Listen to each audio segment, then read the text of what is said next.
Assalamualaikum warahmatullahi wabarakatuh.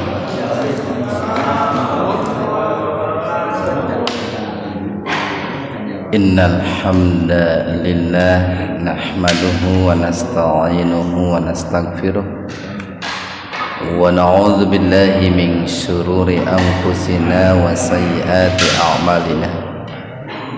May yahdihillahu fahuwal muhtadi wa may yudlilhu falan tajida lahu waliyyan mursyida. Asyhadu an la ilaha illallah wahdahu la syarikalah wa asyhadu anna Muhammadan abduhu wa rasuluh alladzi la nabiyya wa la rasula ba'dah. Hadirin ikhwatu iman, jemaah Majlis Taklim Iliyin yang mudah-mudahan senantiasa mendapatkan hidayah dan maghfirah Allah Subhanahu wa taala. Kajian tafsir di Majlis Tafsir Iliyin ini membahas surat An-Nisa ayat 13 halaman 79. An-Nisa ayat 13. Kita bahas tajwidnya dulu. Tilka hudu mantabi'i wahu, waw sukun didahului doma atau doma bertemu waw sukun, dibaca panjang dua ketukan dullah tafhim lafdzul jalalah atau lebih tepatnya huruf lam didahului doma. Jadi lafaz Allahnya dibaca tebal. Wa may idgham bi gunnah, nun mati ketemu ya, jadi membacanya huruf nun dimasukkan ke ya dengan mendengung, tahan dua ketukan. May yuti'illah tarkik itu kebalikan dari tadi tafhim. Tarkik itu tipis ya, karena lafaz Allah atau lebih tepatnya huruf lam didahului kasrah. Wa rasu mantabi wawu lahu mansilah qasirah, huruf ha didahului huruf hidup, huruf lamnya kan hidup di fathah, maka hu-nya dibaca panjang seperti mad tabi'i dua ketukan tuh, disebutnya mad silah qasirah. Walaupun nanti yang namanya dibaca panjang baik dua ketukan, empat ketukan, enam ketukan, itu masing-masing orang mungkin berbeda, karena speed kecepatan orang ketika berbicara itu kan punya karakter masing-masing. Yud qalqalah sugro, huruf dal yang sukun di tengah-tengah kata. Khil hu, nah hu yang ini enggak dibaca mad silah qasirah, tapi dibaca qasar saja, dibaca pendek, karena sebelum hu huruf lamnya sukun itu. Yudkhilhu janna gunna mendengung, na mad badal, ting ihfa hakiki, kasratain ketemu ta secara terpisah, jadi dibaca samar, betul-betul dibaca samar. Taj qalqalah sugro, huruf jim sukun di tengah-tengah kata. Ri matabiyya, ming ihfa hakiki, sama huruf ihfanya itu ta dengan yang tadi jannating, cuman bedanya kalau yang tadi didahului kasratain, ta didahului kasratain, kalau yang ini huruf ta didahului nun sukun. tahtihal idhar qamariyah atau alif lam qamariyah. Lamnya dibaca jelas. Anha. Nih nun bertemu ha itu sebetulnya idhar khalqi. Namun dikarenakan dalam satu kata maka dibaca idharnya sepintas saja, jadi nggak usah ditahan dua ketukan. Anha mad badal, kha mad badal, lidi mad tabi'iyah, fi mad tabi'iyah, ha mad tabi'i alif. Semua mad tabi'i itu baik alif, wawu, ya dibaca panjangnya tabi'i biasa, dua ketukan. Wadza mad badal likal idhar qamariyah. Fau huruf wawu sukun didahului fathah. Walaupun sebetulnya ini ada beda pendapat gitu ya. Ada yang membacanya itu panjang, tapi ada yang membacanya itu pendek gitu. Walaupun yang mengatakan panjang itu tidak sepanjang ketika mad lain jatuh pada waqaf, pada tanda berhenti gitu. Jadi dalam membaca Al-Quran juga ada silang pendapat Pak, di kalangan para ulama itu. Ya tidak jauh beda seperti dalam hal fikih gitu. Ada imam madhab kan. Sama dalam qiraah pun ada imam qiraah, ada qiraah sab'ah itu kan, ada imam qiraah yang 7, bahkan sebelumnya 10, sebelumnya 14, sebelumnya 20 imam qiraah. Cuman diperas lalu yang berdasarkan ijma ulama itu ada 7 macam bacaan. Nah itu ketujuhnya itu seringkali satu sama lain berbeda, walaupun secara substansi ya tidak berbeda. Fauzul idhar qamariyah atau alif lam qamariyah azim mad adil lisukun. Ikhwan fiddin arsadakumullah.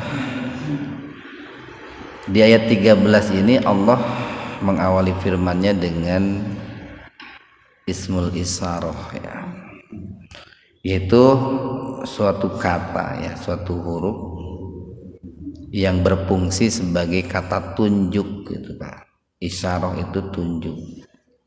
Tilka, itulah. Di sini Allah menggunakan tilka itu untuk menunjukkan bentuk jamak itu, keseluruhan gitu. Tilka itu semua. Apa yang dimaksud dengan itu semua? Atau apa yang ditunjuk dengan kata tilka itu? Ini kalau kita kembali kepada pembahasan sebelumnya dari awal pun, dari surat An-Nisa ayat pertama sampai ayat 12 ini, itu kan cukup banyak aturan-aturan Allah, batas-batas Allah atau pakem-pakem Allah yang sudah Allah sampaikan kepada kita. Pertama umpamanya terkait dengan ini, pemeliharaan anak yatim.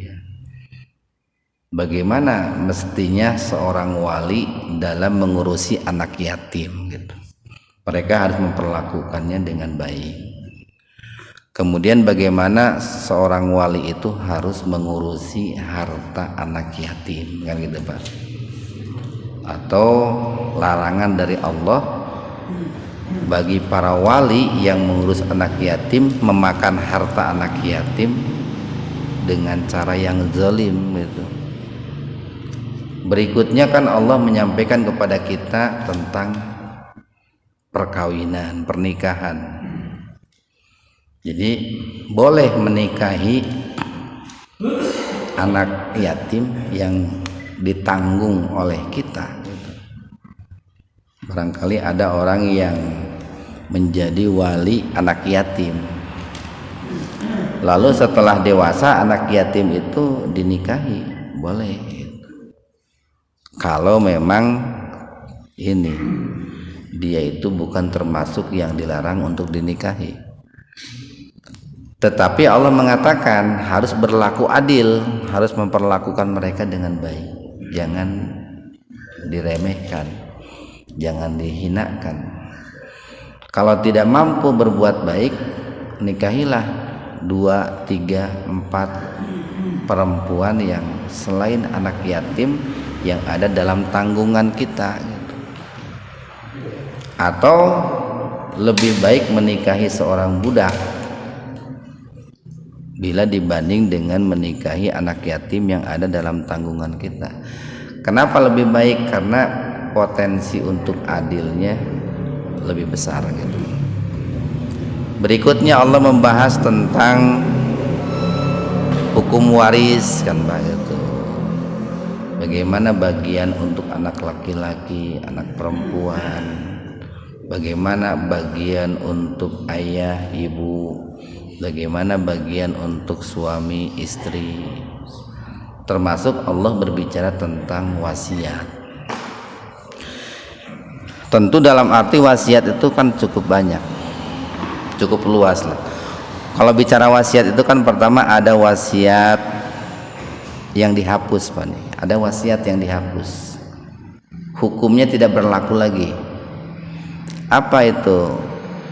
Wasiat dari orang yang meninggal, di mana orang yang akan meninggal itu berpesan, nanti kalau saya meninggal tolong berikan harta saya ini kepada anak paling besar separuh. Itu Pak,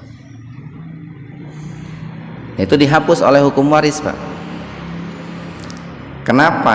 Karena dengan wasiat seperti itu nanti anak yang lain akan kehabisan Pak.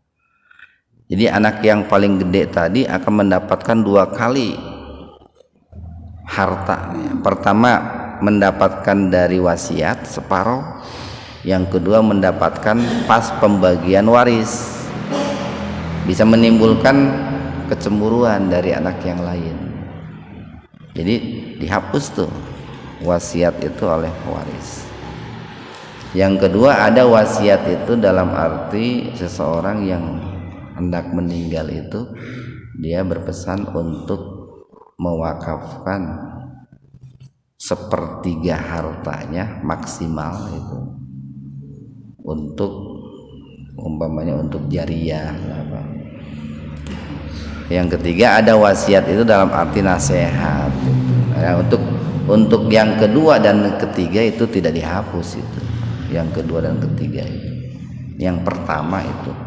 Nah dulu itu suka ada begitu. Yang pertama itu. Jadi karena saking cintanya mungkin Abah Ridwan kepada pamannya gitu. Lalu Abah Ridwan itu sebelum meninggal, ini contoh Bah ya. Sebelum meninggal berwasiat, nanti kalau saya meninggal separuh harta saya berikan kepada paman saya. Nah, itu nggak boleh itu. Terlebih-lebih kalau punya anak, nanti kan terhalang paman itu oleh anak gitu. Nah makanya disebut dengan tilka. Nah itu semua maksudnya begitu.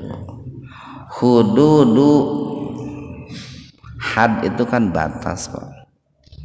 Hudud batas-batas.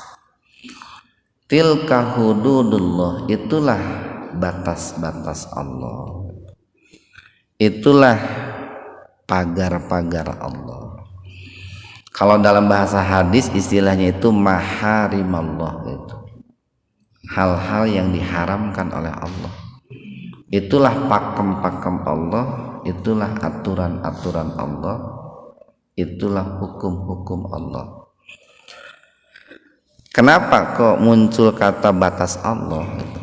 Karena kan sebetulnya nih Pak, ajaran tauhid itu adalah ajaran yang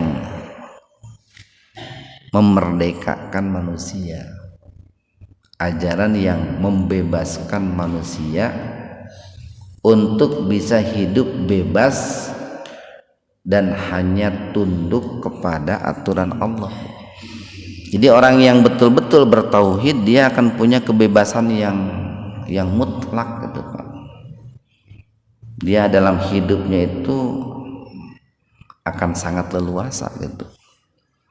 Kecuali dia itu baru akan berhenti ketika Allah yang memberhentikan gitu. Nah, jadi Allah itu sebagai Al-Malik, sebagai sang raja, sebagai sang penguasa, itu memiliki aturan gitu, memiliki aturan. Jadi yang punya aturan itu bukan hanya manusia gitu, atau manusia saja punya aturan gitu Pak. Bahkan terkadang aturan manusia itu bertentangan dengan hukum Allah gitu. Maka terlebih-lebih Allah sebagai Maliki Yaumiddin itu kan ya. Kalau dibacanya itu panjang mimnya Maliki Yaumiddin, itu menunjukkan bahwa Allah itu sang maharaja gitu. Kalau mimnya dibaca pendek Maliki Yaumiddin, cuman jarang di kita yang membaca pendek Pak. Itu kan karena kita menganut qiraah hafaz itu. Jadi Maliki Yaumiddin. Tapi kalau di An-Nas, surat An-Nas itu rata-rata di kita membacanya pendek, Malikin Nas. Kalau di Al-Fatihah Maliki Yaumiddin. Itu kan sebetulnya perbedaan bacaan itu karena perbedaan qiraah gitu. Jadi Allah sang maharaja, sang maha penguasa itu punya aturan yang tentu saja aturannya itu wajib ditaati, punya batasan yang tentu saja kita makhluknya manusia harus berhenti pada batas Allah itu, pada pagar Allah itu. Yang sering kita katakan, kenapa Allah itu menyuruh berhenti gitu. Karena di balik pagar itu ada bahaya gitu. Ada malapetaka. Karena ketika orang itu berhenti pada pagar Allah, hidupnya akan selamat, akan aman. Hidupnya akan menarik, akan indah, kan gitu Pak. Coba saja Pak, orang yang oleh Allah dikatakan kamu berhenti jangan minum, itu kan menarik hidupnya itu Pak, pikar sepun. Tapi lamun nu maksa nginum gitu, mabok, itu pikar sepun. Boro-boro pikar sepun Allah ditinggali ke orang gitu, resep gitu Pak. Mata molotot, beheng cekong gitu Pak, awak cekroh, tapi karesep gitu. Itu kan karena dia itu melewati pagar Allah, melewati batas Allah. Atau sering kita istilahkan lampu merah itu. Kenapa kas lampu merah itu harus berhenti? Karena di balik lampu merah itu ada bahaya itu, ada bahaya. Nah, jadi tilka hududullah, itulah pagar Allah, batas Allah. Dan semua ibadah-ibadah yang Allah perintahkan kepada kita, dari mulai sholat, zakat, puasa, haji, itu target akhirnya adalah untuk menghentikan kita dari ini, untuk menjadikan kita berhenti pada pagar-pagar Allah. Makanya kan di dalam ibadah haji itu Pak, dalam ibadah haji ada salah satu manasik haji itu kan wukuf, itu Pak, wukuf di Arafah. Bahkan Nabi kan mengatakan al-hajju al-wukuf bil arafah. Haji itu intinya adalah wukuf di Arafah. Orang kalau ibadah haji enggak wukuf, enggak sah itu. Wukuf di Arafah itu inti ibadah haji itu. Apa wukuf itu? Berhenti itu, Pak. Orang berdiam diri berhenti di padang Arafah. Itu filosofinya nih, filosofi daripada wukuf itu kalau menurut Ibnu Qayyim al-Jauziyah. Beliau mengatakan begini, man lam yastati ayyatawaqqafu bil arafah. Barang siapa yang belum mampu untuk berwukuf di Arafah, barang siapa yang belum punya kesempatan untuk berwukuf di Arafah, fal yatawaqqafu ala hududillah, maka mestinya dia berhenti pada batas-batas Allah. Jadi ada wukuf secara fisik, Pak, yaitu berhenti di padang Arafah. Ada wukuf yang maknanya lebih luas. Dalam hal akidah umpamanya nih, Allah melarang kita punya keyakinan umpamanya politeis, itu dilarang itu, Pak. Atau trinitas dilarang. Ya kita harus mengesahkan Allah gitu. Atau akidah-akidah yang menyimpang gitu ya. Seperti Syiah kan itu dilarang, ya berhenti, jangan dilanggar. Dalam hal ibadah Allah punya aturan, punya batasan, ya jangan dilakukan. Dalam hal akhlak Allah punya batasan, jangan diterjang gitu. Nah, itu. Wa dan man siapa yuti'i, yang mentaati. Ini fi'il mudhari nih, Pak. Menunjukkan bahwa ketaatannya itu harus konsisten, harus istiqomah, walaupun terkadang naik turun, karena ketaatan itu sifatnya fluktuatif. Mood orang dalam melakukan ketaatan itu naik turun, tapi dianjurkan untuk istiqomah, karena salah satu makna fi'il mudhari itu adalah sedang dan akan. Itu menunjukkan adanya terus menerus. Jadi barang siapa yang mentaati Allah wa dan rasulnya itu. Nah di sini kata Allah ditakdimkan, didahulukan, dan kata Rasul ditakhirkan kemudian. Itu menunjukkan bahwa orang ketika mentaati itu pertama harus Allah dulu, baru Rasulullah. Kemudian disambung nih pakai huruf ataf wawu, wa may yuti'illah wa. Nah itu menunjukkan ketaatannya itu tidak boleh dipisahkan gitu. Jadi ketaatan kepada Allah dan ketaatan kepada Rasulullah itu merupakan dua ketaatan yang sudah Allah paketkan gitu. Orang tidak diterima taatnya kepada Allah kalau dia tidak taat kepada Rasulullah. Terlebih-lebih orang taatnya kepada Rasulullah tidak akan diterima kalau dia tidak taat kepada Allah.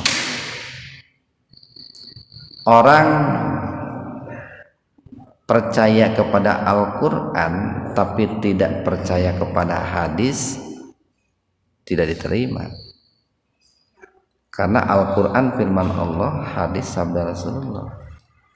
Jadi harus percaya kepada Allah dan harus percaya kepada Rasulullah.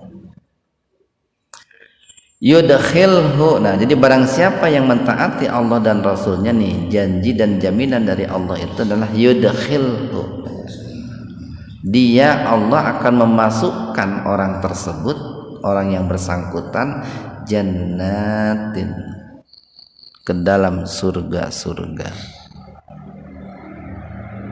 tajri yang mengalir min tahtiha dari bawah surga-surga itu al-anhar, sungai-sungai. Banyaklah di hadis di ayat lain ditafsirkan kan. Ada sungai min labanin gitu, sungai susu. Ada sungai khamrin dari arak gitu. Ada sungai dari zanzabila jahe gitu.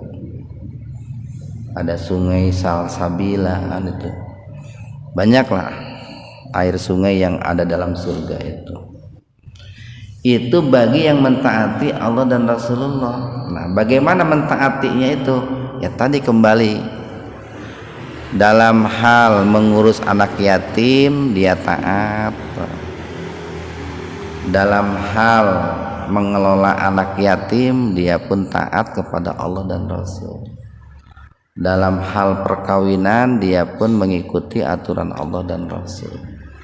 Dalam hal waris, dalam hal wasiat dia pun mentaati Allah dan Rasul. Nah itu janji dan jaminannya itu seperti itu. Allah masukkan ke dalam surga-surga. Wa dzalika, wa dan dzalika itulah al fauzuna. Jadi dalika dengan tilka itu sama ismul isyarah, Pak. Kata tunjuk. Cuman kalau tilka itu terkadang digunakan untuk bentuk jama itu, maknanya banyak. Terkadang untuk perempuan gitu. Kalau dalika itu biasanya untuk bentuk tunggal dan biasanya untuk jenis mudzakkar itu. Jadi wadzalika dan itulah al-fauz, kemenangan, al-adim yang sangat besar. Jadi kemenangan yang sangat besar itu adalah ketika orang itu diselamatkan dari neraka dan dimasukkan ke dalam surga. Tidak ada kemenangan yang lebih besar dari itu, Pak. Kenapa? Karena kemenangan-kemenangan yang lain mungkin sifatnya semu. Orang di dunia banyak meraih kemenangan, kesuksesan, karirnya sukses, usahanya sukses, neangan jodohnya sukses. Tapi kan kemenangan itu semu gitu, masih menyisakan kekalahan, masih menyisakan kesengsaraan. Jadi sabungah-bungah najelema hirup di alam dunia pasti aya keneh kasusah gitu, Pak. Beda dengan orang yang dibebaskan dari neraka dimasukkan ke dalam surga, itu merupakan kemenangan yang sangat besar.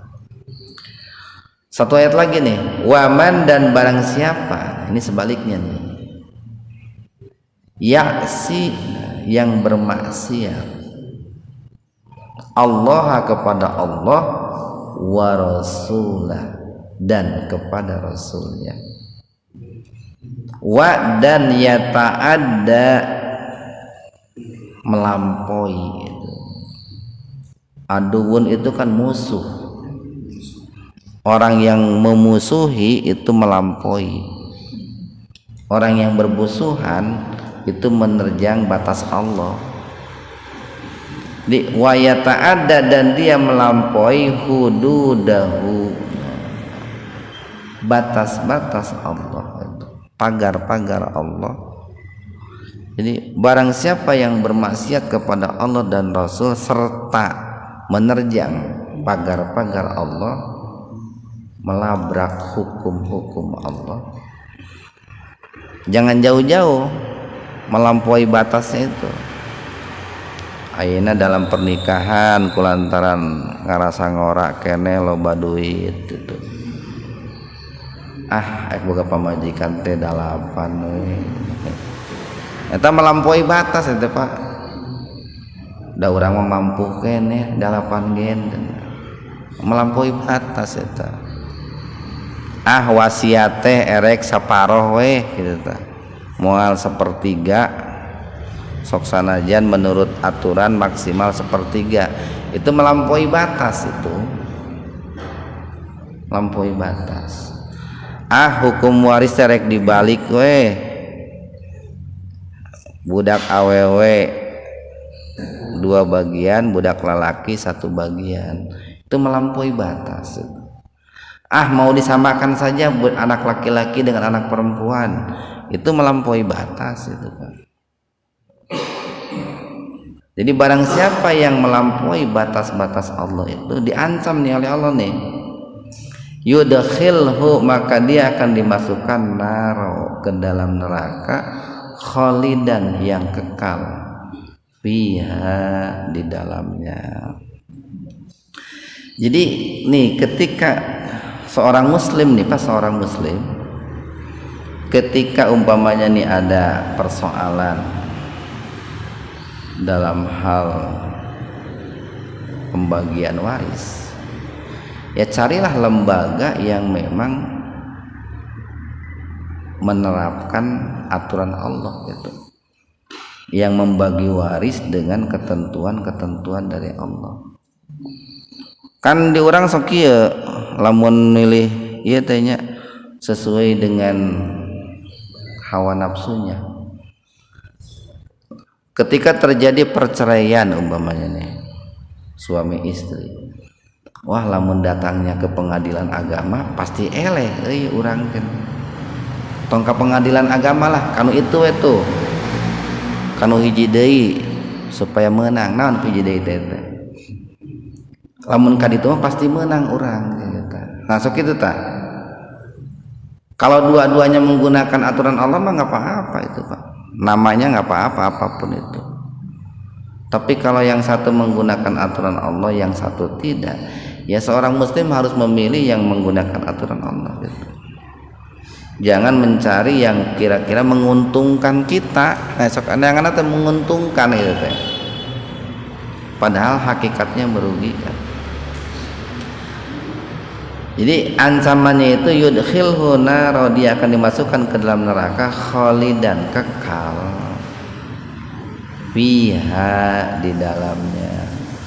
Sama tadi pun yang masuk surga ketika mentaati Allah dan Rasulnya masuk surga khalidina fiha. Walahu, dan baginya itu, bagi yang bermaksiat kepada Allah dan Rasulnya dan melampaui batas-batas Allah, adzabun, siksa muhin, yang sangat menghinakan, yang sangat tercela gitu. Nah itu saja yang kita sampaikan pada kesempatan ini. Mudah-mudahan ada manfaatnya untuk kita semua. Subhanakallahumma wa bihamdika asyhadu an la ilaha illa anta astaghfiruka wa atubu ilaik. Assalamualaikum warahmatullahi wabarakatuh.